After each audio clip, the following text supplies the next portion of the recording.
Welcome to self study 1.0। ये हमारा Telegram channel है।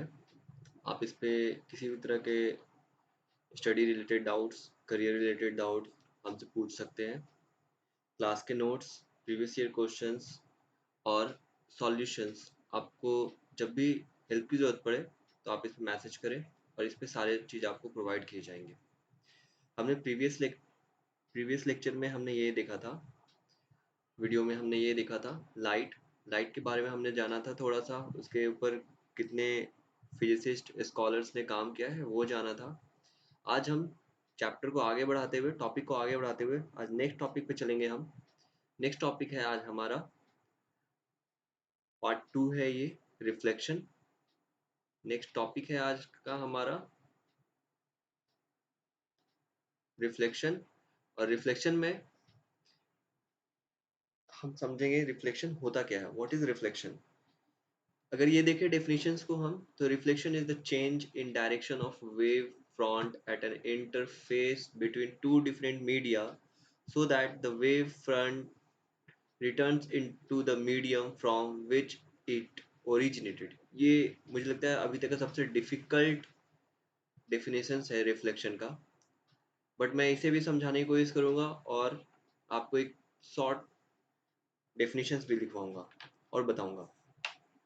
तो ये जो है, reflection is the change in direction of a wave front at an interface. मैंने प्रीवियस वीडियो में आपको ये बताया था, वेव नेचर ये शो करता है, ये डुअल नेचर होता है, इसमें ये वेव नेचर शो करता है। तो जैसे ये हमारा एक कोई सरफेस है, इस पे अगर लाइट को हमने वेव नेचर माना है, तो वो जा करके अगर इस चीज पे स्ट्राइक करती है, इस सरफेस पे, तो ये रिटर्न होकर के वापस उसी मीडियम में, मीडियम कहने का मतलब ये हमारा एटमॉस्फेयर है, तो ये एयर है या एटमॉस्फेयर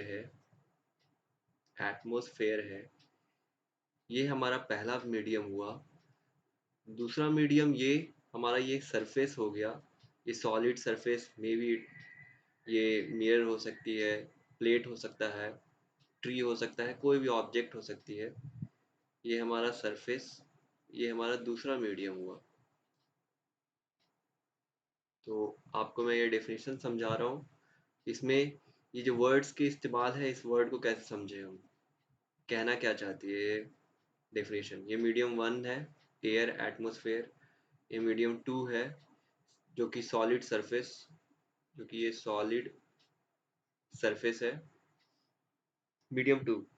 तो इसमें कह रही है ये कि चेंज इन द डायरेक्शन, मतलब ये अभी इस डायरेक्शन में जा रही है। ये एरो ये शो करता है ये किस डायरेक्शन में ये लाइट या जो भी वेव है वो किस डायरेक्शन में फॉलो कर रही है। तो ये आपका एरो से ये इस डायरेक्शन को जा रही है और ये रिटर्न होकर के फिर इस डायरेक्शन में आएगी। तो ये मीडियम 1 से वेव फ्रंट कहने का मतलब ये वेव की बात कर रहे हैं हम। इस लाइट को हमने स्ट्रेट लाइन में दिखाया है, एक्चुअली में मैंने बताया था कि लाइट जो है वो वेव नेचर शो करता है। तो ये हमारा एक स्ट्रेट लाइन जो एरो दिख रहा है ये वेव है एट एन इंटरफेस। अब इंटरफेस क्या होता है,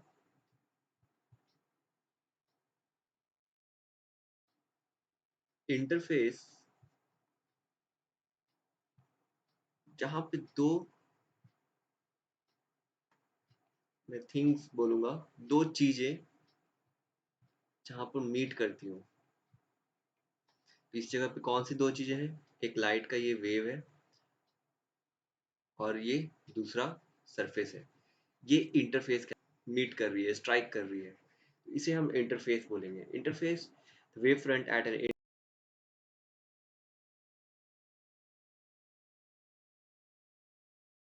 इंटरफेस बिटवीन टू डिफरेंट, एक मीडियम 1 था, मीडियम 2 है, two different media, so that the wave front returns into the medium.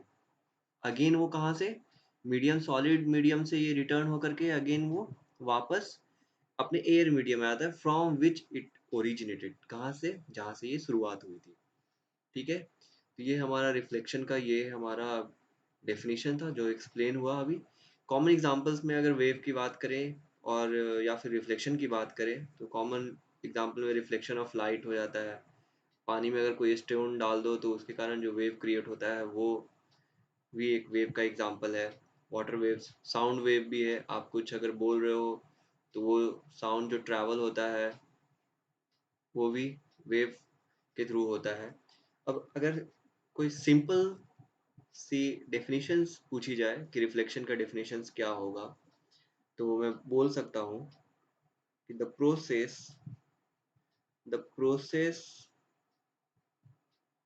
of sending back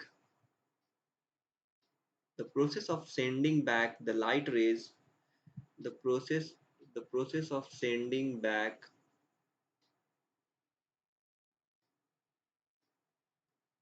the light rays which fall on the surface, which fall on the surface। ये भी हो सकती है। एक और हो सकता है, नेक्स्ट भी हो सकता है। नेक्स्ट एक और मैं बोल सकता हूँ, इसी डेफिनेशन को, रिफ्लेक्शन को मैं बोल सकता हूँ कि और बाउंसिंग बैक। नेक्स्ट में मैं ये भी बोल सकता हूँ,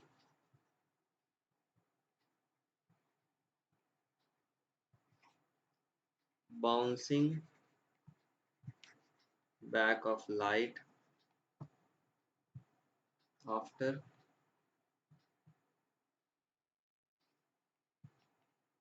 striking the surface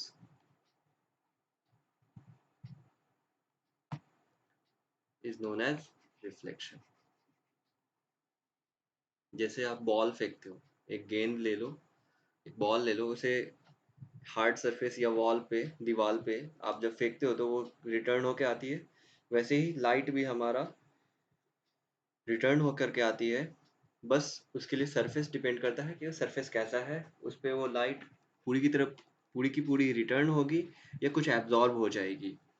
तो रिफ्लेक्शन क्या है? Bouncing back of light after striking the surface, या फिर the process of sending back the light rays which fall on the surface of an object is called reflection of light. Light को आगे पढ़ते वक्त, आगे पढ़ने से पहले, लॉज ऑफ रिफ्लेक्शन में आने से पहले थोड़ा सा हम जानेंगे सरफेस क्या होता है और मिरर क्या होता है। सरफेस क्या होता है? तो सरफेस दो तरह के होते हैं। एक हमारा जो सबसे पहला होगा वो होता है स्मूथ सरफेस।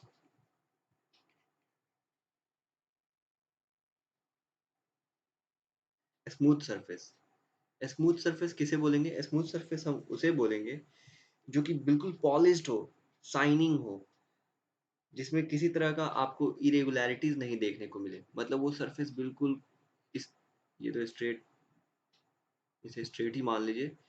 ये मतलब बिल्कुल ऐसा स्ट्रेट सा रहेगा जिसमें किसी तरह के भी कर्व नहीं रहेंगे, किसी तरह के भी आपके डिफेक्ट्स नहीं रहेंगे। बिल्कुल ये स्ट्रेट ऐसा रहेगा, मतलब प्लेन सा रहेगा। जैसे कि आपका मोबाइल का स्क्रीन है वो भी स्मूथ सरफेस बोल सकते हैं, लैपटॉप स्क्रीन है वो भी स्मूथ सरफेस बोल सकते हैं, या आपके घर में मिरर जो लगा रहता है वो भी बिल्कुल स्मूथ सरफेस होता है। पर स्मूथ स्मूथ सरफेस के लिए प्रॉपर्टी बस ये होनी चाहिए, ये बिल्कुल पॉलिश्ड होना चाहिए, ताकि ये ज़्यादा से ज़्यादा लाइट को रिफ्लेक्ट कर सकता हो। हम लाइट की बात कर रहे हैं, इसलिए लाइट के बारे में जानने की कोशिश करेंगे। तो पॉलिश्ड इसलिए होना चाहिए ताकि वो लाइट को ज़्यादा से ज़्यादा रिफ्लेक्ट कर सके। दूसरा शाइनिंग होना चाहिए, और शाइनिंग तो वो डिपेंड करेगा लाइट पे ही। तो ये था स्मूथ सरफेस। दूसरा होता है हमारा, और स्मूथ सरफेस को ही बोलते हैं रेगुलर सरफेस। ये देख सकते हैं रेगुलर सरफेस है। इस रेगुलर सरफेस पे ये क्या है, स्मूथ सरफेस भी लिखा है यहाँ पे। ये, इसमें क्या हो रहा है, रेज आ रहे हैं हमारे बिल्कुल जैसे आ रहे हैं, और वो बिल्कुल एकदम इक्वल एंगल बना करके रिफ्लेक्ट होते जा रहे हैं। ये नेक्स्ट है हमारा इरेगुलर सरफेस, इसको रफ सरफेस बोलेंगे। रफ सरफेस के कारण क्या हो रहा है, ये देखिए रफ सरफेस यहाँ लिखा हुआ भी है, रफ सरफेस। रफ सरफेस में क्या हो रहा है कि ये कर्व पाथ जैसा है, मतलब कुछ ऊंचा कुछ नीचा, down, ups and down, ups and downs, ups and downs है, जिसके कारण क्या हो रहे हैं, रेज आ तो रहे हैं पर वो इक्वल एंगल आ तो रहे हैं पैरेलली, पर वो जा नहीं रहे पैरेलली। इक्वल एंगल तो बनाएगा ही बनाएगा ये, बट ये पैरेलली रिटर्न नहीं हो पा रहे हैं। आप जैसे देख सकते हैं पैरेलली ये रिटर्न नहीं हो पा रहे हैं। ये हमारा सरफेसेस था। स्मूथ सरफेस, पॉलिश्ड और शाइनिंग होना चाहिए। रफ सरफेस हम उसे बोल देंगे कि स्मूथ नहीं होगा, अनपॉलिश्ड हो सकता है। स्मूथ सरफेस में भी हमारा अनपॉलिश्ड हो सकता है, डल हो सकता है, बट हम लाइट की जितनी रिफ्लेक्शन होनी चाहिए वो हमारे अनपॉलिश्ड नहीं, ज़्यादा से ज़्यादा रिफ्लेक्शन होना चाहिए, तो वो पॉलिश्ड हो, शाइनिंग हो, तो उतना ही अच्छा रहेगा। रफ सरफेस में उसका सरफेस इरेगुलर होगा, अनपॉलिश्ड भी हो सकता है, डल भी हो सकता है। ये दोनों कैटेगरी जो है, ये दोनों स्मूथ में भी हो सकता है, बट हम रफ में इसलिए बोल रहे हैं क्योंकि रफ में हमारा जो है रेस जो ट्रैवल करके आएगा पैरेलली आएगा, बट वो रिटर्न होकर के पैरेलली जाएगा नहीं जाएगा ये हम नहीं बता सकते। तो ये दो सरफेसेस हो गए हमारे। नेक्स्ट है मिरर्स। मिरर्स में हमें जानना है, हमें जो पढ़ना है थोड़ा सा प्लेन मिरर के बारे में है। कॉनकेव बहुत इंपॉर्टेंट है, कॉनकेव मिरर।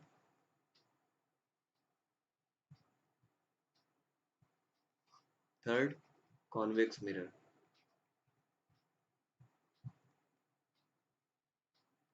प्लेन मिरर तो आप सब जानते हैं, जो घर में आईना लगा रहता है, मिरर लगा रहता है, वो प्लेन मिरर होता है।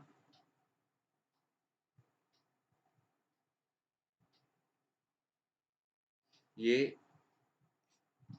पॉलिश सरफेस, बिल्कुल पॉलिश सरफेस होता है, और मोस्ट ऑफ द रिफ्लेक्शन जो होंगे इसमें, रिफ्लेक्शन जो होता है वो बिल्कुल लाइट के रेज को सारे के सारे वो ये कोशिश करता है कि रिटर्न कर देता है। तो रिफ्लेक्शन जो है बिल्कुल प्योरली कह सकते हैं, मतलब प्योरली कहने का मतलब ये कि पूरे के पूरे लाइट रेज को ये रिफ्लेक्ट कर सकता है। कॉनकेव मिरर में आते हैं। कॉनकेव मिरर में हमारा जो मिरर होता है, इमेजिन कीजिए आपके पास आपके घर में जो स्पून है उसका जो इनवर्ट साइड है, ये स्पून जो है उसका जो इनवर्ट साइड है, इनवर्ट साइड जो होता है वो कॉनकेव मिरर की तरह काम करता है।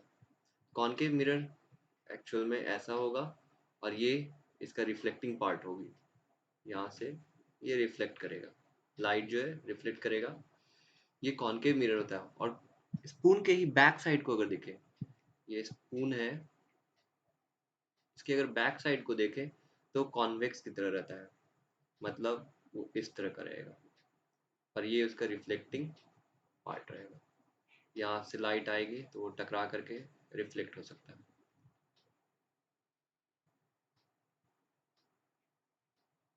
ये जो मिरर आप देख रहे हैं ये प्लेन मिरर है।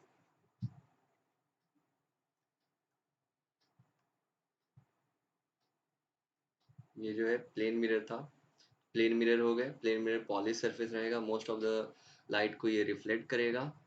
और ये देखिए ये कॉन्वेक्स मिरर है। कॉन्वेक्स मिरर हमारा यूज होता है गाड़ी के, ये जो होते हैं ड्राइवर सीट्स के आगे जो लगे रहते हैं, ताकि ये पीछे के ऑब्जेक्ट को दिखा सके। ये कॉन्वेक्स मिरर ताकि ये टर्निंग को भी दिखा सके, टर्न कॉर्नर जो रहता है, टर्न ये रहे या कॉर्नर रहे, उस कॉर्नर को भी ये अच्छे तरीके से विजिबल बना सकता है हमारे लिए। ये है देखिए कॉनकेव मिरर है ये। कॉनकेव मिरर में क्या हो रहा है, हम अपने कोई भी ऑब्जेक्ट को ये बड़ा करके दिखा रहा है, छोटा भी कर सकता है। तो ये मतलब क्या है, इसकी जो मेन सरफेस की बात करें, ये सरफेस कैसा है, ऐसा इनवर्ड था। कॉनकेव, केव मतलब जो इन की ओर इन किया जा सकता हो, तो ये इन वर्ड में है, इनवर्ड है। ठीक है, हमने तीन तरह की मिरर पढ़ी, plane mirror, concave mirror, convex mirror. Plane mirror वो जितने मिरर होंगे वो हाईली पॉलिश्ड होंगे, शाइनिंग होंगे, मोस्ट ऑफ द लाइट को रिफ्लेक्ट करेंगे। अब उनके शेप पे बात करते हैं। प्लेन मिरर हो गया बिल्कुल रेक्टेंगुलर शेप या सर्कुलर शेप जैसा भी रहेगा, बस वो बिल्कुल फ्लैट रहेगा, फ्लैट बॉडीज रहेंगे उसमें। और कर्व में आ जाएंगे, ये कॉनकेव मिरर आ जाएंगे, आपके कर्व मिरर में आ जाएंगे। कर्व मिरर में कॉनकेव आ जाएगा, कॉन्वेक्स आ जाएगा आपका। अब आते हैं laws of reflection. Laws of reflection क्या कहता है, It is the incident ray, the reflected ray, and the normal to the reflection surface at the point of incidence lie in the same plane. तो सबसे पहले हमें यही समझना होगा कि ये इंसिडेंट रे क्या होता है, रिफ्लेक्टेड रे क्या होता है और नॉर्मल क्या होगा. देन एंगल इंसिडेंट रे क्या होता है और एंगल विद द रिफ्लेक्टेड रे. इसे तो यहाँ देखते हैं, इसे ये देखते हैं. जब हम एक रे को ले रहे हैं, मतलब ऐसा लाइट तो ऐसे बिल्कुल पैरेलली बहुत सारे बीम्स में आते रहते हैं, इस तरीके से बीम्स में आते रहते हैं. तो हम इनमें से एक लाइट मान लेते हैं, एक स्ट्रेट पाथ का लाइट हम ले लेते हैं. हमने एक यूक्लिड ने हमें बताया था कि लाइट जो है स्ट्रेट पाथ में ट्रैवल करती है. तो इंसिडेंट रे ये लेते हैं, इंसिडेंट रे है मतलब जो सोर्स से आती हुई जो लाइट होगी उसे हम इंसिडेंट रे कहेंगे. सोर्स से आते हुए जो ओरिजिनल रे बोलेंगे, सोर्स से आते हुए जो ओरिजिनल रे आकर के जिस सरफेस पे टकरा रही है, तो सरफेस से टकराने से पहले जो रे है उसे हम इंसिडेंट रे बोलेंगे, उसे इंसिडेंट रे बोलेंगे. The ray of light falling on the surface, falling on the surface कहाँ से, ये जो सोर्स से आ रही होगी. देन रिफ्लेक्टेड रे क्या होगा, bouncing back after striking the surface. When the रे bounce back, that is known as reflecting surface. The incident ray bouncing back in the same medium after striking the reflecting surface is known as reflecting ray. Point of incidence क्या होगा, जब incident ray जिस point पे टकराती है, मतलब इस point से ये टकरा के बाद में रिफ्लेक्टेड रे बन रही है, तो the point of the mirror surface where incident ray strikes and reflected ray bounce off. तो ये जो है इसे हम पॉइंट ऑफ इंसिडेंस बोलेंगे. ओके. नॉर्मल रे क्या है, नॉर्मल रे एक इमेजिनरी लाइन है जो हम मानते हैं कि बिल्कुल परपेंडिकुलर होगा ये पॉइंट ऑफ इंसिडेंस से, और ये इसको इक्वली डिवाइड करता होगा. नॉर्मल रे क्या होगा, इंसिडेंट रे और रिफ्लेक्टेड रे को इक्वली डिवाइड करती हुई जा रही होगी. ये एक इमेजिनरी लाइन है. It is a line drawn perpendicular to the reflecting surface at the point of incidence. The angle of incidence क्या होगा, angle of incidence is incident ray और normal के बीच में जो angle बन रहा है, incidence ray और normal के बीच में जो angle बन रहा है, इसे हम angle of incidence बोलेंगे, angle of incidence बोलेंगे. वैसे ही reflected ray और normal के बीच में जो angle बन रहा है उसे हम रिफ्लेक्टेड एंगल बोलेंगे या एंगल ऑफ रिफ्लेक्शन बोलेंगे. तो वापस से हम आते हैं लॉज ऑफ रिफ्लेक्शन में. तो लॉज ऑफ रिफ्लेक्शन क्या कर रहा है कि the incident ray, the reflected ray and the normal to the reflection surface at the point of incidence lie in the same plane. Plane, plane को थोड़ा सा समझ लेते हैं. प्लेन क्या होगा, ये जो आप मिरर देख रहे हैं, ये जो ऐसा सरफेस है रेक्टेंगुलर जैसा दिख रहा है, ये सारे के सारे रे जो है, नॉर्मल जो है, रिफ्लेक्टेड रे है, ये एक ही प्लेन पे काम कर रहा है, मतलब इसी टॉप सरफेस पे ये काम कर रहा है. ये जो टॉप सरफेस है इसे हम बोल रहे हैं प्लेन, सेम प्लेन. कोई ऐसा नहीं हो रहा कि रिफ्लेक्टेड इंसिडेंट रे यहाँ आया और ये दूसरे इस तरीके से इस प्लेन से वो निकल के जा रहा हो, ये जो है इस प्लेन से निकल के जा रहा हो, नहीं.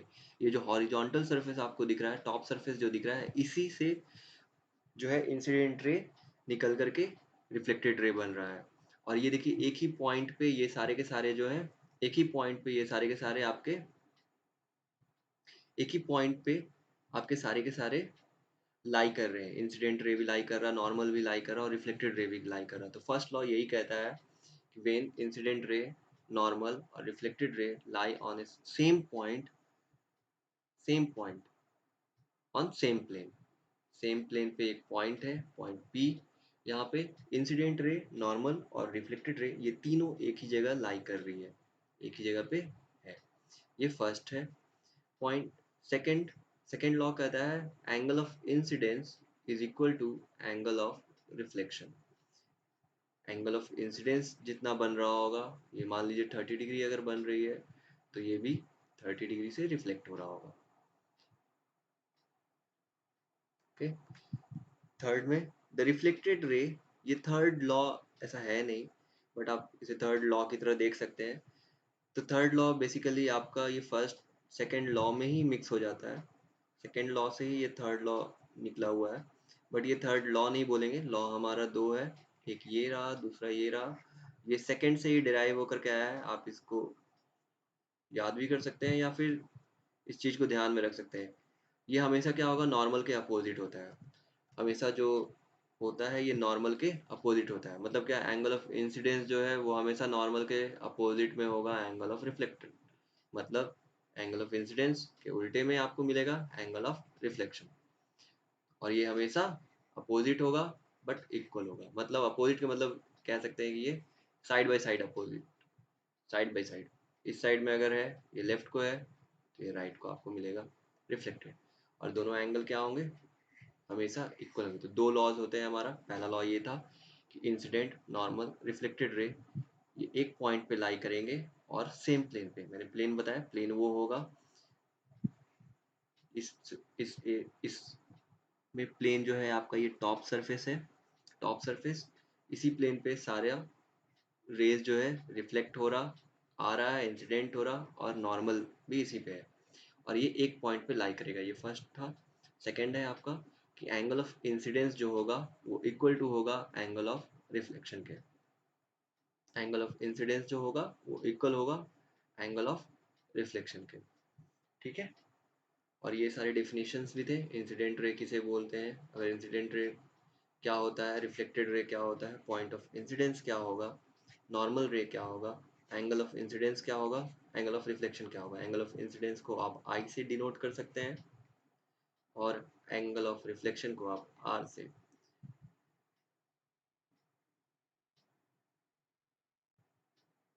ठीक है, समरी, आज के क्लास में हमने क्या सीखा, पहला reflection,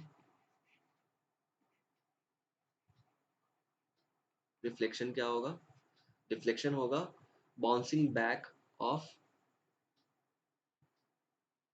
bouncing back of light, bouncing back of light after striking the surface, after striking the surface।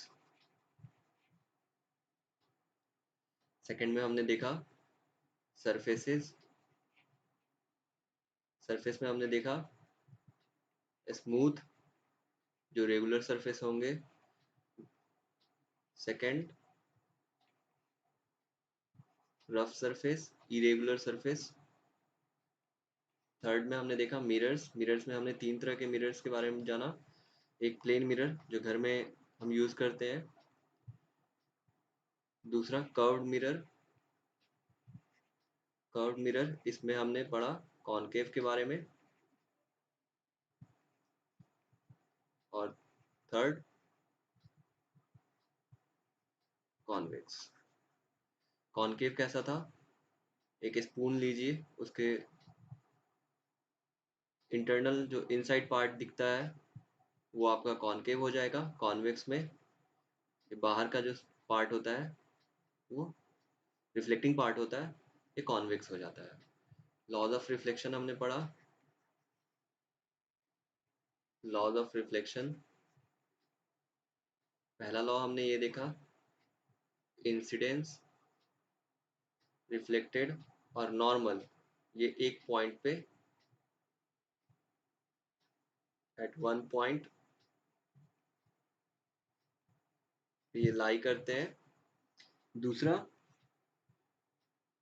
Angle of incidence is equal to angle of reflection, और हमने इसके बाद पढ़ा सेम प्लेन, सेम प्लेन बताया, प्लेन जैसे कि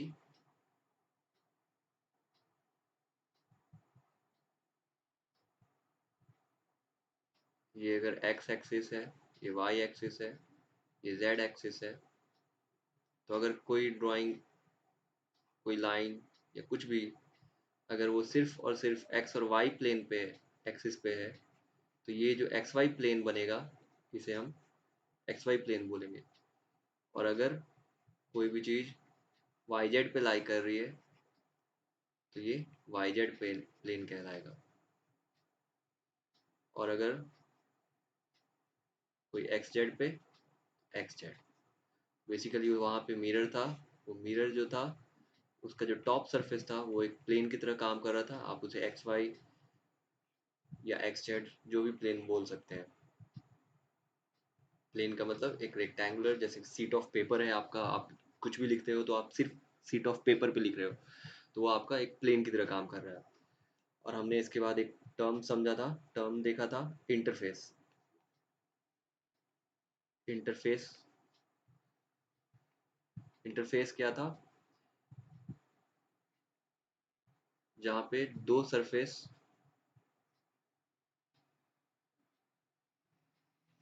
दो surface नहीं बोलूंगा, हमने क्या देखा था, दो मीडियम थे। तो एक मीडियम से जब दूसरे मीडियम में कुछ इंटरेक्शन हो रहा था, मीटिंग हो रहा था, लाइट रे एयर से आ रही थी और सॉलिड से टकरा रही थी और वो वापस जा रही थी, बाउंस बैक हो रही थी, तो ये जो मीटिंग हो रहा था इसे हम बोल रहे थे ये इंटरफेस। ये सब टर्म्स जो हैं आपको साइंस में डेफिनेशंस में काम आएंगे। तो आज के लिए इतना। नेक्स्ट में हम देखेंगे, नेक्स्ट स्लाइड में हम आएंगे, नेक्स्ट वीडियो में देखेंगे कर्व मिरर्स, और उसमें कॉनकेव के बारे में हम पढ़ेंगे और कॉन्वेक्स के बारे में, और रे डायग्राम देखेंगे हम।